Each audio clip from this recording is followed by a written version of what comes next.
So, if you know anything about vehicle doors, they shouldn't drop down like that when you go to open them. You shouldn't be able to lift it up and down. Door pins are gone. So we're gonna replace the pins on this side and show you how to do it the easy way. So I just unplugged this wire. I did it off film because you can't see it very well. Anyways, it's this rubber grommet. Follow it through, comes in behind this kick panel, and it comes up into here and it's plugged in. Just unplug it quick. Just pinch this tab, pull it back, it'll pop out. Now we're gonna remove, there's a 10mm screw on the strap right here, and there's another one on the hinge right up here. And some trucks may have one on the other bottom hinge down here. Right there. This one doesn't have it there. I don't know why.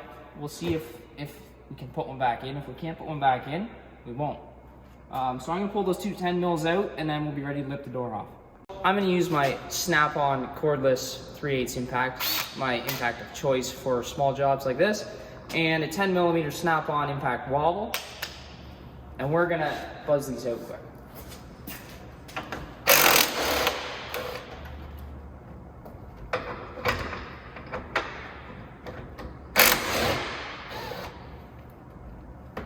All right, now we're ready to lift the door off.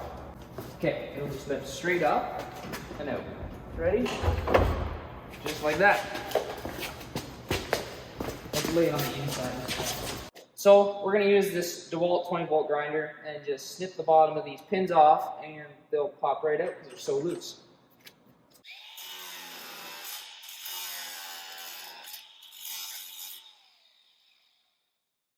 So we used an air hammer to chisel these out. You don't necessarily need to use an air hammer. It just makes it really easy. You might be sitting there hammering for quite a while if you don't use an air hammer. These bushings are 18 years old. This is a 2002 pickup truck. It's 2020. These are the bushings that sit in here. I'll just take this temporary bolt out. And there's the other bushing as well. These bushings are shot, and that's the reason there was so much play in the doors. So we're gonna put new bushings in. Our kit came with 2 of them. These bushings will just go in from the top. We'll press them all the way down nice and tight. I'll use my hammer bit on my air hammer and just pop them down nice and tight. I think this one will go in. There we go. There we go. Don't even have to air hammer them in. They just pop right in. And then this went to the bottom. Like so. On top. Nope, that went inside. Work it in.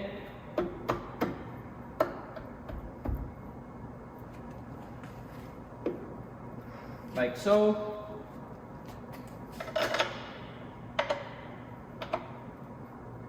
That one pulls in tight. We got our washer and our lock nut here, so we'll just get these started down underneath.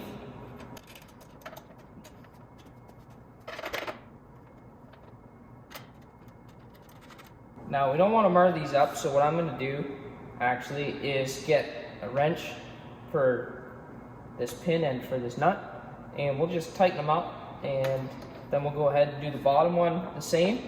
As you can see how sloppy this is, and I just started these ones and it's already quite a bit tighter. So we'll replace these and put the door back on, and then we'll see how much slack is taken out of the door.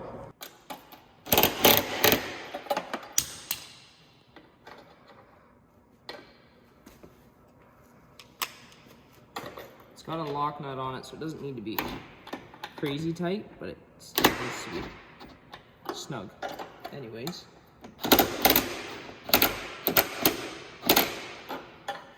Alright, so we're just going to do the bottom one. It's exactly the same as the top one. So we'll just be back in a second when it's done. And we'll just touch up this paint that I scratched it up. And we'll put the door back on. Alright, so get those pins in took us about 10 to 15 minutes. On these bottom ones that have a washer underneath, just snip just underneath the washer will pop right off. And we're just going to touch these up with some paint, some black touch-up paint, and then we'll slide the door back on, bolt everything together, plug everything back in, and it should be good.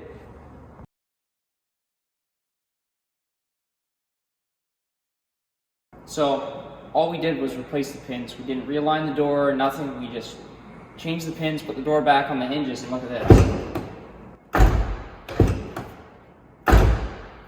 Nice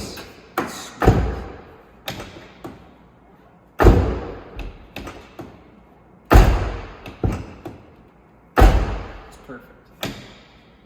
Alright, so that's how you install some door pins. If you want to see us do some more maintenance videos, how-tos, let us know. Hit the like button, subscribe, so you see our latest uploads.